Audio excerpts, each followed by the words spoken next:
दीगर खबरों की जानिब बढ़ेंगे। आपको बताएंगे तहरीक इंसाफ आज परेड ग्राउंड इस्लामाबाद में सियासी कुव्वत का मुजाहिरा करेगी। जलसे की तैयारियां कैसी हैं जानते हैं दुनिया न्यूज़ की नुमाइंदा फौजिया अली से।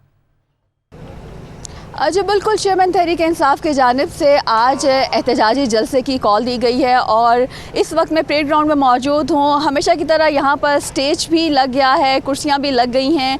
इस वक्त हम स्टेज पर मौजूद हैं और हम देख सकते हैं कि तहत नज़र जो है वो कुर्सियाँ लगाई गई हैं। इंक्लोजर्स बनाए गए हैं, VIPs के लिए अलग है, ख़वातीन के लिए अलग है और मर्द हजरात के लिए अलग है। 4 जो है वो एंट्री पॉइंट्स हैं, तहम इस वक्त जो है वो एक गेट जो है वो खोला गया है। वॉक थ्रू गेट्स भी लग रहे हैं। इसके अलावा जो है लाइटिंग यहाँ पर की जा रही है। साउंड सिस्टम जो है वो बार बार चेक किया जा रहा है। गुज़िश्ता रात देखा कि चेयरमैन तहरीक इंसाफ इमरान खान जब इस परेड ग्राउंड में आए तो लोगों की बड़ी तादाद यहाँ पर मौजूद थी, फैमिलीज़ की तादाद मौजूद थी।